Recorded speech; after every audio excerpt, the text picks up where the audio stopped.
when my only daughter, Maya, and her husband, Evan, sat me down in my own living room and told me I had to sell the bookstore, the one my late wife and I poured our souls into for 40 years, to fund their new artisanal smart honey business. I felt the floor drop out from under me. I looked at them at their bright, expectant faces and saw complete strangers. They thought I was just a sentimental old man, a relic from a bygone era, clinging to a dusty old shop. What they didn't know was that every book on those shelves taught a lesson, and the most important one was how to read people. You are not going to believe what happened next. But before I tell you the rest of the story, do me a favor and hit that like and subscribe button. And please, let me know where you're watching from in the comments below.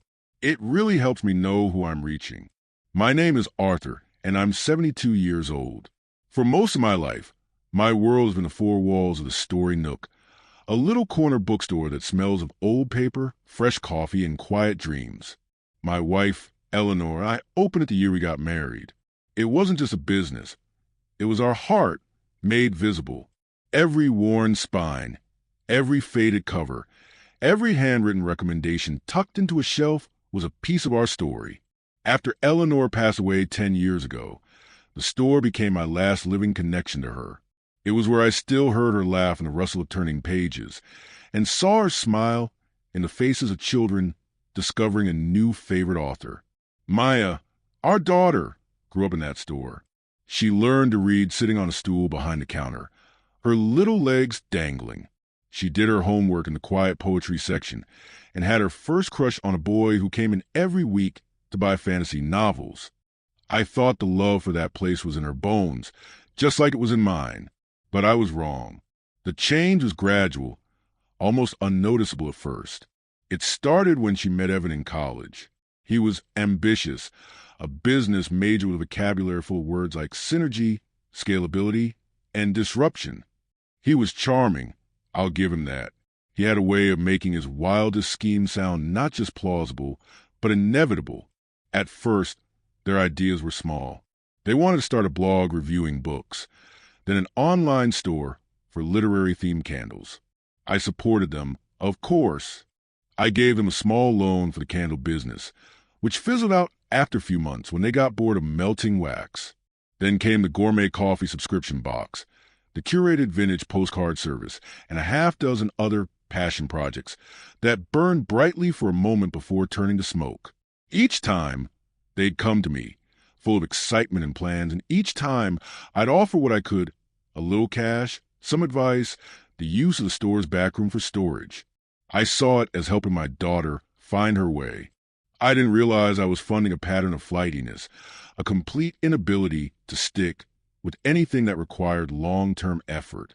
Their latest venture was the most audacious yet, artisanal smart honey. They'd read an article about a guy in California infusing honey with nootropics, herbs that supposedly enhance brain function. Evan was convinced this was their million-dollar idea. They'd call it Be Brilliant or something equally clever. They'd market it to tech bros and college students. They envisioned a sleek website, minimalist packaging, and a massive social media campaign. They had everything figured out, except for one small detail: the $250,000 they needed for startup capital. And that's what brought them to my living room on that cloudy Tuesday afternoon. They didn't ease into it. They came armed with a PowerPoint presentation on Evan's laptop. Slides full of charts, projections, and marketing buzzwords filled the screen. I listened patiently, sipping my tea, as Evan passionately described their vision for disrupting the artisanal honey market.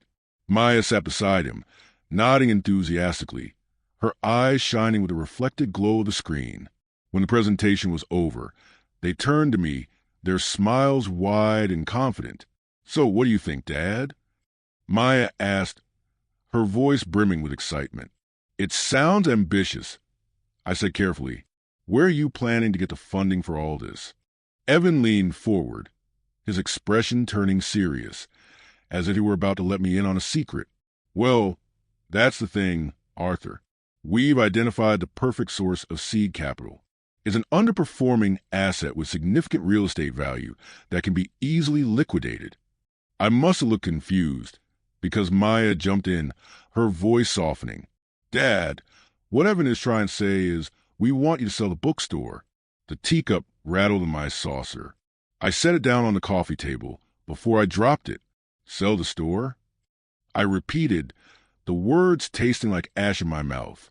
"Exactly," Evan said, oblivious to the shift in the room's atmosphere. "The property value in that neighborhood has skyrocketed. You're sitting on a gold mine. Arthur," we had appraised. "After taxes and fees, it would net you close to $300,000, more than enough to get Be Brilliant off the ground." I looked at my daughter, my Maya. Her face was earnest, hopeful.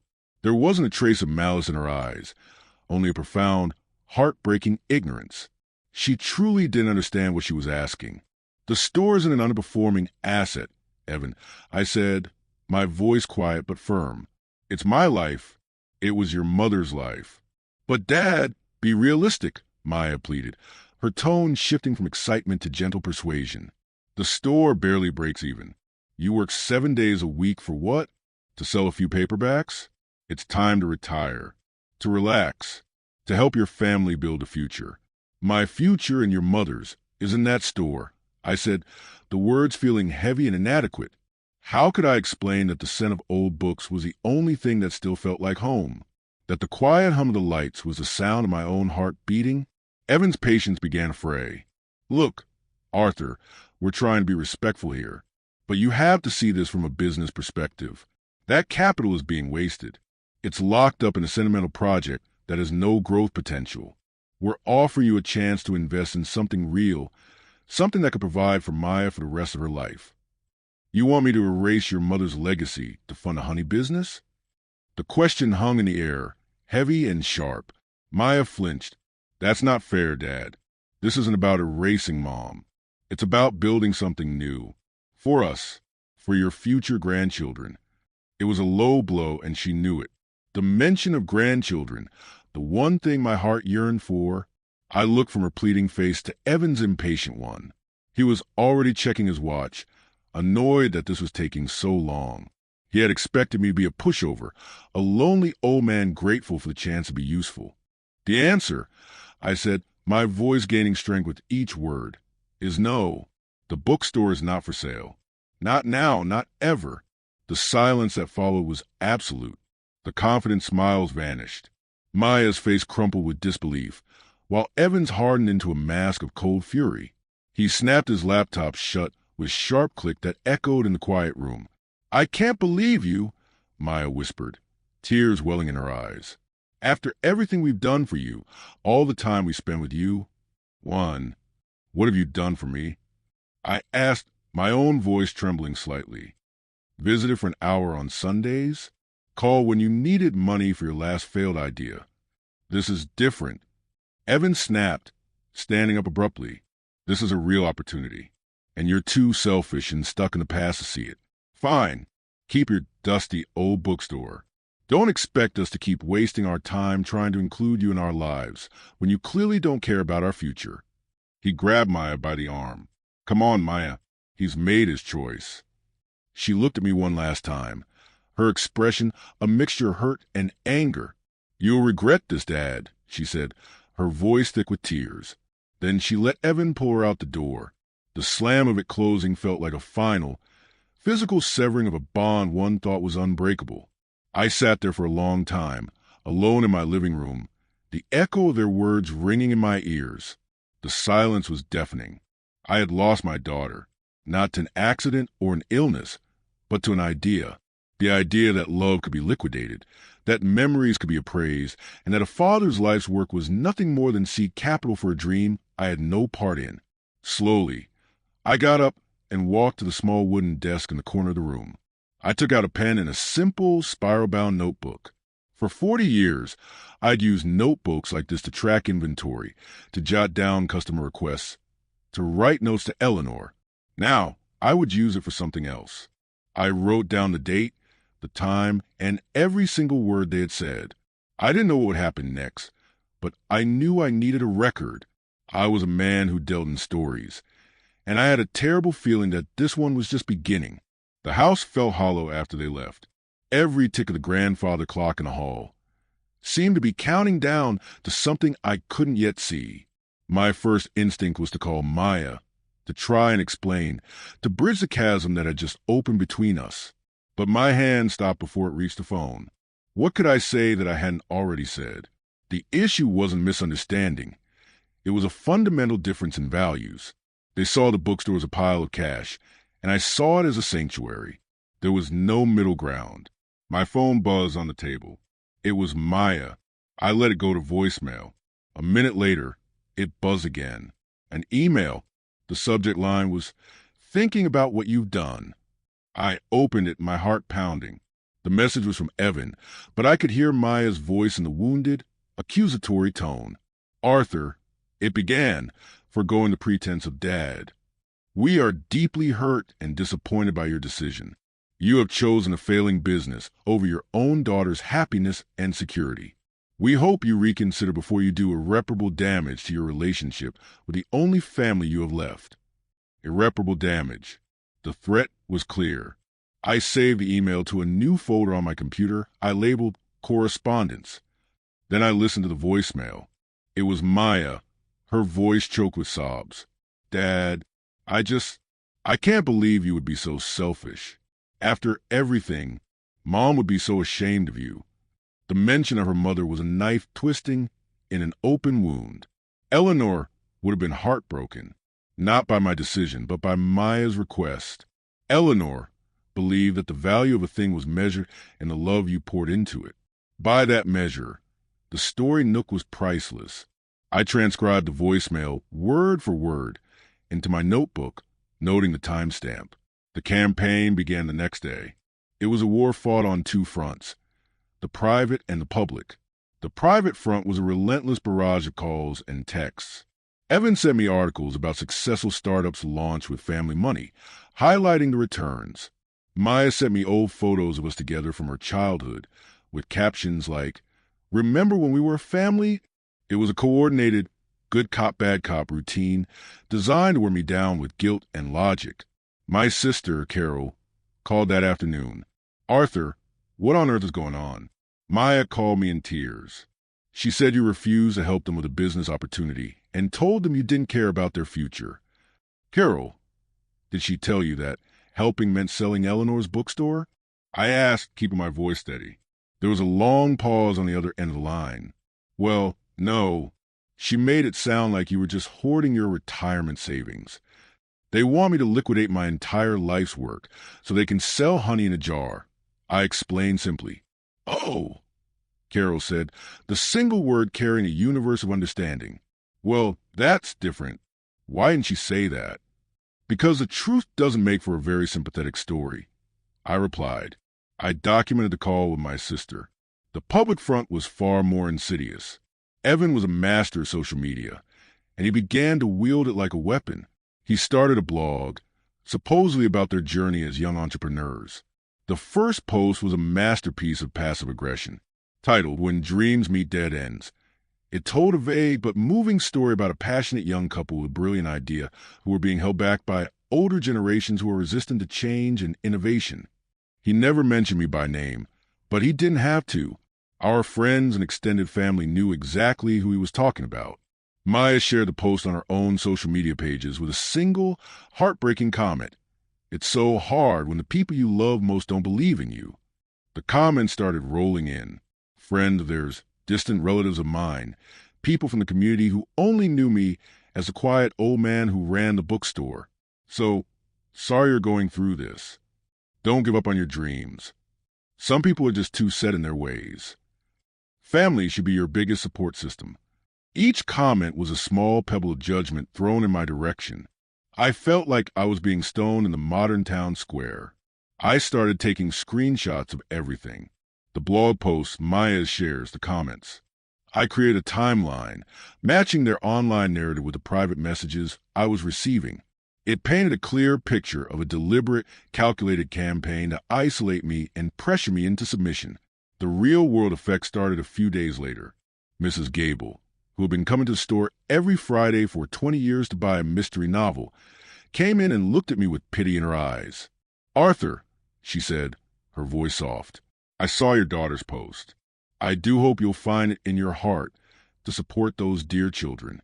She didn't buy a book that day. Fewer people came into the store.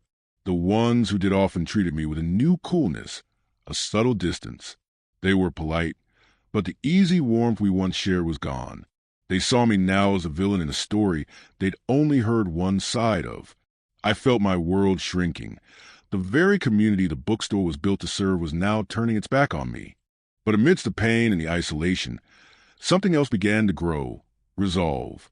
They thought they could break me with public shaming and emotional blackmail. They underestimated me. I wasn't just a sentimental old man. I was a man who had survived the loss of his wife, who had kept a small, independent business afloat against the tide of megastores and online giants for decades.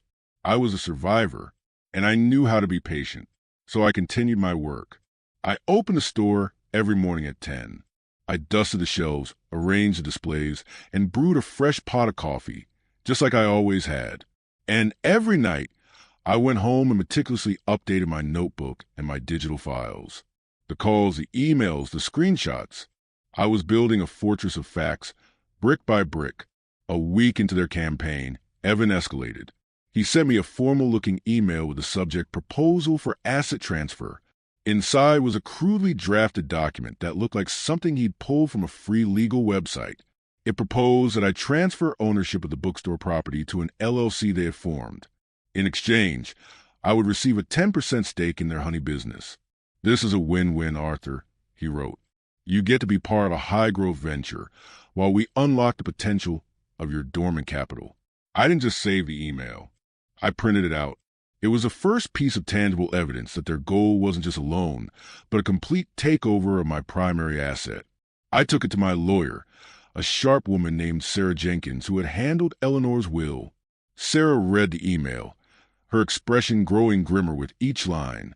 "Arthur, this is more than just family pressure," she said, looking up at me over her glasses. "This is a premeditated attempt to coerce you out of your property. This document, as amateurish as it is, shows intent. They are building a case that you were presented with a reasonable business offer and are refusing it out of spite or incompetence." Incompetence? The word made me sit up straighter. "It's a common tactic," Sarah explained. "When an older person doesn't do what a younger relative wants them to do with their assets, the next step is often to question their mental fitness. They'll start telling people you're confused, forgetful, not capable of making sound financial decisions." The blood ran cold in my veins. The whispers from their friends about me being stuck in the past suddenly took on a more sinister meaning. They weren't just trying to shame me. They were trying to discredit me. "What do I do?" I asked, my voice barely a whisper. "You do exactly what you've been doing," Sarah said, tapping my notebook. "Document everything. But now we add another layer. I want you to go to your doctor, get a full physical and a cognitive assessment. Get a letter confirming you are of sound mind and fully capable of managing your own affairs. We need to get ahead of their next move." I left her office with a renewed sense of purpose. This was no longer just a family squabble. It was a fight for my autonomy, for my right to live my life on my own terms. They had opened a new front in their war, and I was going to meet them there, fully armed. That evening, I called my doctor's office to schedule an appointment. And then I went back to my notebook and started a new section titled Anticipated Legal Challenges. They thought they were playing chess with a pawn. They were about to find out they were playing against a king. The cognitive assessment was humbling. Sitting in a quiet, sterile office, answering questions from a neuropsychologist, a kind man half my age. He asked me to draw a clock showing a specific time, to remember a list of 5 unrelated words for 30 minutes, to identify patterns in a series of abstract shapes. It felt absurd. I was a man who could quote Shakespeare and catalog thousands of books in his head, and I was being tested like a schoolboy. But I did it. I swallowed my pride and followed every instruction, knowing that the resulting report would be a shield. 2 days later, the report came back. No evidence of cognitive impairment. Mr. Williams demonstrated superior executive function and memory for his age. I handed a copy to Sarah Jenkins, who filed it away with a satisfied smile. "Perfect," she said. "Now we wait." We didn't have to wait long. The next attack was more direct. I received a registered letter. It wasn't from a lawyer yet. They weren't that far along. It was from a certified family mediator. Evan and Maya were formally requesting a mediation session to resolve the ongoing dispute regarding the management of family assets.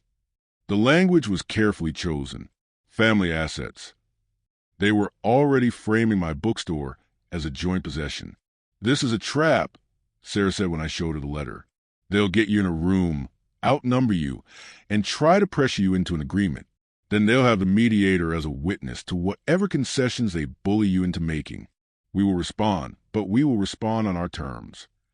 Sarah drafted a polite but firm reply. It stated that I was not interested in mediation at this time, as there was no dispute. The bookstore was my private property and not a family asset. She also enclosed a copy of my cognitive assessment report. It was a shot across the bow, a clear signal that the confused old man narrative was not going to work. For about a week, there was silence. The calls and texts stopped. The social media posts went quiet. I think the report genuinely surprised them. They had expected me to be reactive, emotional.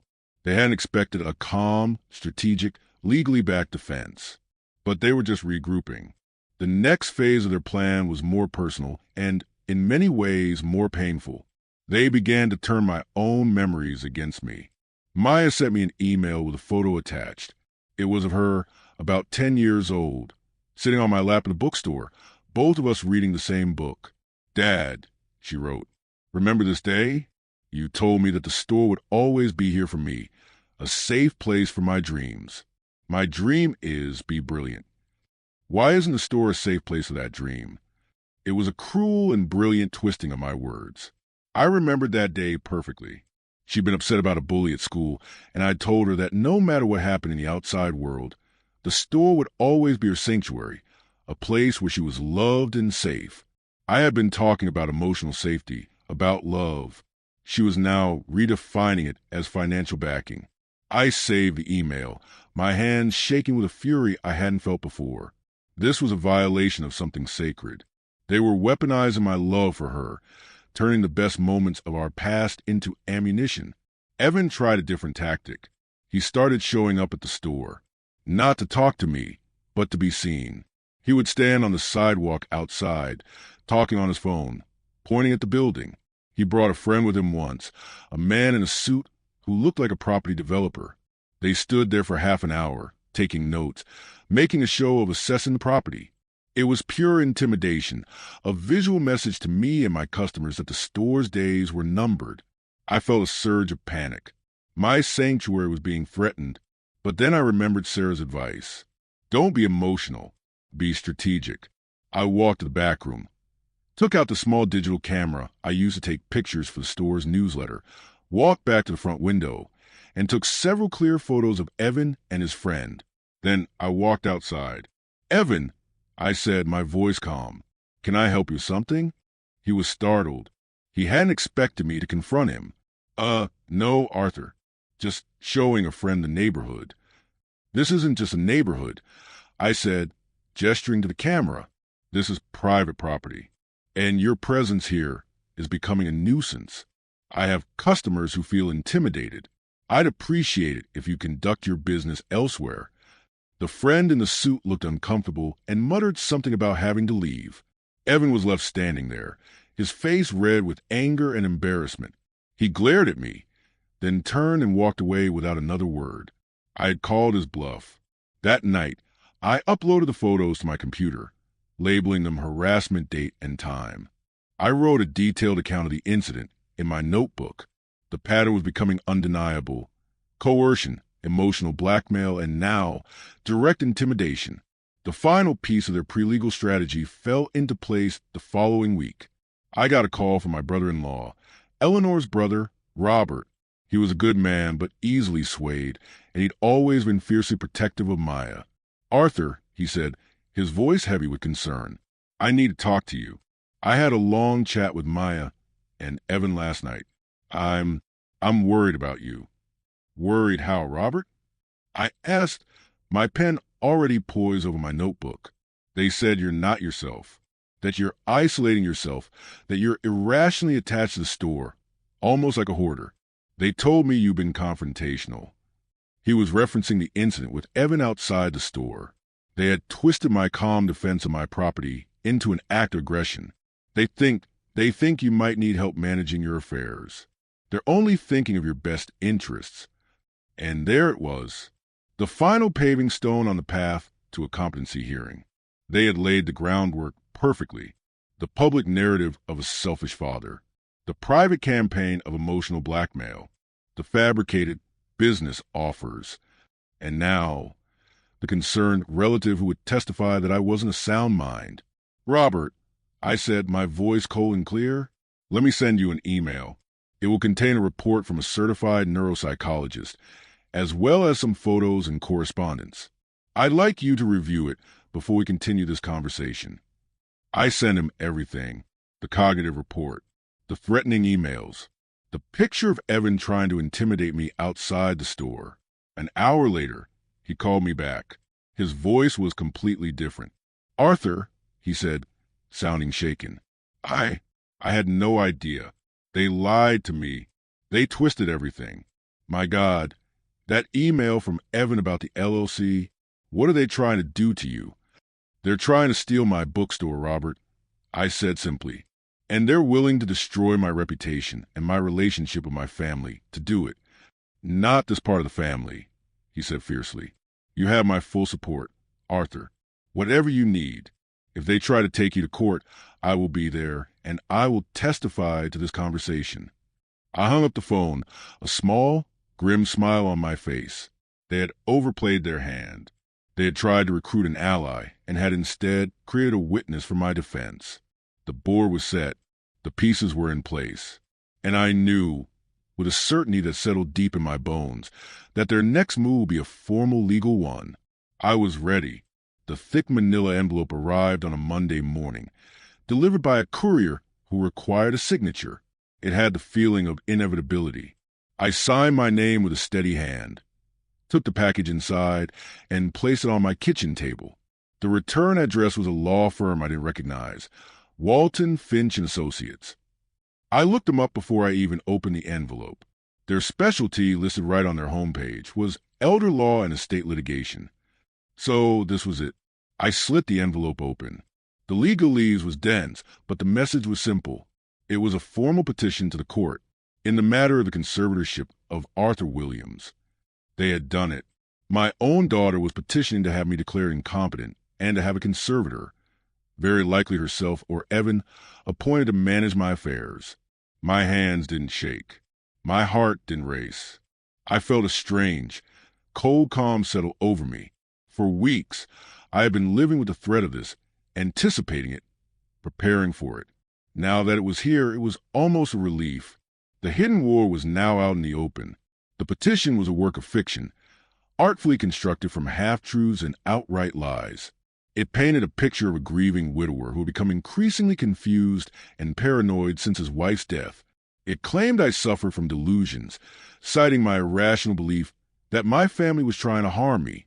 It mentioned my hoarding behavior regarding the bookstore, describing my refusal to sell as a symptom of my inability to make rational financial decisions. It even included a sworn affidavit from a longtime family friend who testified that my behavior had become erratic and worrisome.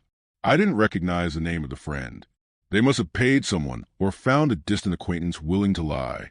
The petition concluded by requesting an emergency hearing to appoint a temporary conservator to prevent me from doing further harm to my own financial interests.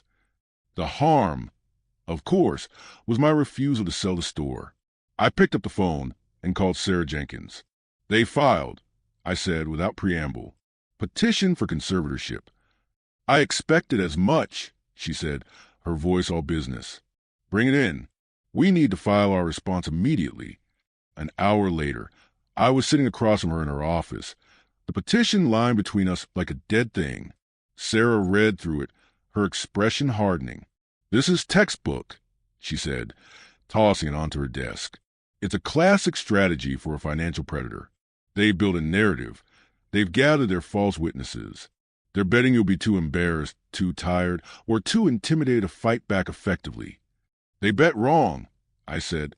"I know," she smiled, "and we have the ammunition to blow this out of the water." They have no idea what's coming. Our response was swift and brutal. We didn't just deny their claims. We systematically dismantled them with evidence. We filed a motion to dismiss the petition as frivolous and malicious. Attached to the motion were our exhibits. Exhibit A, the full, certified cognitive assessment report declaring me of sound mind. Exhibit B, a sworn affidavit from my primary care physician of 20 years, stating that I was in excellent health and showed no signs of cognitive decline. Exhibit C, the email from Evan proposing the LLC and asset transfer, proving their financial motive. Exhibit D, the screenshots of their social media campaign, demonstrating a coordinated effort to defame me. Exhibit E, the photographs of Evan's intimidation tactics outside my store. Exhibit F, a sworn affidavit from Robert, my brother-in-law, detailing how Maya and Evan had lied to him and tried to recruit him into their scheme. Exhibit G, a detailed financial analysis of the bookstore prepared by an independent accountant, showing that while it was not a high-growth business, it was stable, solvent, and had been profitable every year for the last decade. It was the exact opposite of the failing business they had described. And then we went on the offensive. We filed a counterpetition. We sued them for defamation, intentional infliction of emotional distress, and abusive process. And we subpoenaed their financial records. All of them. Bank accounts, credit card statements, loan applications, everything. If they want to talk about bad financial decisions, Sarah said with a glint in her eye, let's talk about theirs. The court set a date for the initial hearing. In the 2 weeks leading up to it, the atmosphere shifted. The subpoenas hit Maya and Evan like a physical shock. Their lawyer, called Sarah, suddenly much more conciliatory. Perhaps we can resolve this without a contentious court battle, he'd suggested. Sarah's response was ice. Your clients initiated a contentious court battle when they filed a fraudulent petition to strip an old man of his rights. We will see you in court. The day of the hearing, the small courtroom was tense. Maya and Evan sat with their lawyer, looking pale and nervous. They were dressed in somber, conservative clothes, an obvious attempt to look responsible and serious. Maya wouldn't look at me. Evan just stared straight ahead, a muscle twitching in his jaw. The judge, a no-nonsense woman named Judge Carmichael, read both petitions, her face unreadable. Their lawyer went first, repeating the lies in their petition, his voice full of feigned concern for my well-being. He presented his evidence, which consisted of Maya's tearful testimony about my confusion and the affidavit from the mysterious family friend. When it was Sarah's turn, she didn't even raise her voice. She simply walked the judge through our evidence, piece by damning piece. Your Honor, she said calmly, the petitioners claim Mr. Williams is incompetent. Here is a report from a neuropsychologist that says he is superior. They claim he is making poor financial decisions. Here is an accountant's report showing his business is profitable.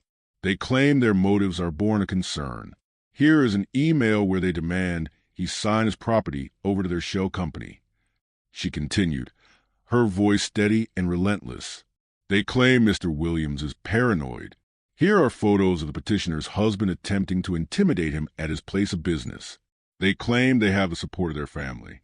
Here is a sworn statement from Mr. Williams' own brother-in-law stating that the petitioners lied to him in an attempt to turn him against his family. With each piece of evidence, I could see Maya sinking lower in her chair. Evan's face was a mass of stone, but I could see the panic in his eyes. They had walked into court thinking they held all the cards, that their narrative of a confused old man would be enough. They had never imagined that the confused old man had been building a case of his own, a case built not on lies and emotion, but on cold, hard, irrefutable facts. The final blow was the financial records. Sarah presented a summary of their spending over the last year, obtained through the subpoena. The gourmet coffee subscriptions, the designer clothes, the weekend trips, the constant stream of failed business ventures funded by small loans they never repaid. Your Honor, Sarah concluded, this is not a case about a man's incompetence. This is a case about a young couple's profound sense of entitlement. This is an attempt to exploit the legal system to fund a lifestyle they cannot afford. It is, in short, an attempted financial hijacking. Judge Carmichael looked from the evidence binders to Maya and Evan. The silence in the courtroom was so complete, I could hear my own heartbeat. "Mr. Walton," she said to their lawyer, her voice dangerously quiet. "Do you have any response to this?" Their lawyer stood, shuffled his papers, and said weakly, "Your Honor, these are complex family dynamics." "They don't seem complex to me," the judge interrupted, her voice like cracking ice. "It seems quite simple. Your clients filed a fraudulent petition based on lies, and they have committed perjury in their sworn affidavits. The petition for conservatorship is dismissed with extreme prejudice." She wasn't done. She looked directly at Maya and Evan. "I am sanctioning both of you and your counsel for filing a malicious lawsuit. You will be responsible for all of Mr. Williams' legal fees. Furthermore, I am forwarding this entire case file to the district attorney's office with a recommendation to investigate charges of perjury and attempted fraud against the elderly." Maya let out a small, strangled gasp. Evan looked like he was going to be sick. The gavel came down with a crash that sealed their fate. It was over. I had won. But as I stood up, I didn't feel triumphant. I just felt tired. I looked over at my daughter one last time. She was crying, her face buried in her hands. But this time, the tears were real. And for the first time, I felt nothing at all. The love and the hurt had been burned away, leaving only the cold ash of what they had tried to do. I turned and walked out of the courtroom without looking back. My story, the real one, could finally continue. I walked out of the courthouse and into the bright, indifferent sunlight. The weight I'd been carrying for months had vanished, not into thin air, but transformed into a kind of hollow clarity. The battle was won, but the war had cost me my only child. There was no joy in that victory. Sarah caught up with me on the steps. "Arthur, are you all right?" she asked, her professional demeanor softening with genuine concern. "I will be," I said, and I knew it was true. "Thank you, Sarah, for everything." "You did the hard work, Arthur," she replied. "You stayed calm, you gathered the facts. You gave me the weapons I needed." The news of the verdict rippled through our small community with surprising speed. The local paper ran a story, a small article on page 3. But it was enough. Conservatorship petition, dismissed. Judge recommends perjury investigation. It didn't have all the details, but it had the most important one. I had been vindicated. The change was immediate. Mrs. Gable, the mystery novel enthusiast, came into the store the next day with a peace offering, a box of expensive chocolates. "Arthur," she said, her cheeks flushed, "I am so ashamed. I listened to gossip. I judged you without knowing the facts. Can you forgive an old fool?" "There's nothing to forgive, Helen," I said, accepting the chocolates. They told a convincing story. She shook her head. "No, you're a good man. I should have trusted my instincts." She bought 3 books that day, more than she ever had before. It was like that all week. People came in not to pry, but to reconnect, to offer a quiet word of support, a knowing nod, a simple handshake. They were apologizing in their own ways for having doubted me. The bookstore, which had started to feel like a lonely outpost, once again became a warm, welcoming hub. My community was coming back to me. I learned about Maya and Evan's fate in pieces through my sister Carol and brother-in-law Robert, who still had contact with other family members. The legal and financial fallout for them was catastrophic. The judge's order to pay my legal fees, combined with their own, wiped out what little savings they had. The DA's investigation, while it didn't result in jail time, led to them pleading to a lesser charge of filing a false report, leaving them with criminal records. Evan's dream of being a high-flying entrepreneur was dead. No investor would touch them now. Their social circle evaporated. The friends who had commented with such fervor on their posts now wanted nothing to do with a couple who had been publicly shamed for trying to defraud their own father. They had to sell their trendy apartment and most of their expensive possessions. The last I heard, they had moved a few states away to live with Evan's parents, their grand ambitions reduced to a shared room in a suburban house. They had lost everything because they had been willing to risk everything for a shortcut that didn't exist. A few months after the verdict, a letter arrived at the store. The handwriting on the envelope was Maya's. My first impulse was to throw it away unopened. What more could be said? But curiosity, or perhaps some lingering flicker of a father's heart, made me open it. It was short, just a few lines on a plain piece of paper. "Dad," it read, "there's no excuse for what I did. I got lost. I listened to the wrong voice, and I let greed become more important than love. I know I'm sorry is not enough, and I don't expect you to forgive me. I just wanted you to know that I know the truth now. I hope one day you can be happy. M." I read the letter several times.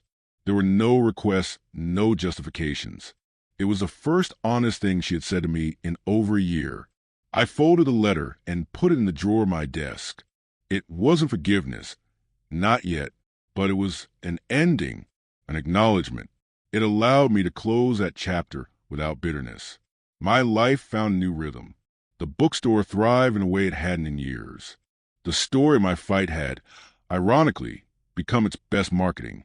People came in not just to buy books, but to support the place that stood for something more than commerce. It had become a symbol of integrity, of standing your ground. I hired a young woman, a recent literature graduate named Clara, to help me run the store. She had the same fire in her eyes that Eleanor once had, a deep, abiding love for stories.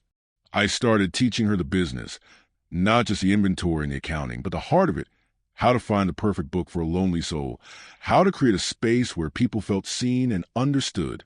I started taking afternoons off. I went for long walks. I visited museums.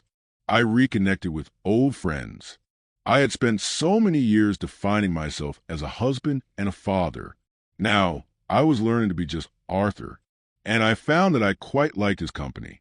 One sunny afternoon, Clara was managing in front of the store, and I was in the back, sorting through a box of old first editions I'd acquired from an estate sale. The bell over the door jingled, and I heard a young girl's voice, full of wonder. "Wow," she said, "it smells like magic in here." Clara laughed. "It kind of is," she said. "What kind of magic are you looking for today?" I paused, a dusty copy of The Great Gatsby in my hands, and I smiled. The store was safe. Eleanor's legacy was safe. The quiet magic we had built together was still here, and it would continue, passed on in new hands, ready for new generations. The lesson I learned was a hard one. Sometimes, the people you love can become the greatest threat to the things you cherish. And protecting what you've built sometimes means having the courage to fight the people you never thought you'd have to fight. It's a painful truth, but it's a truth nonetheless. My story had a painful middle, but the ending was peaceful. I was surrounded by books, by friends, by a community that valued me for who I was, not for what I had.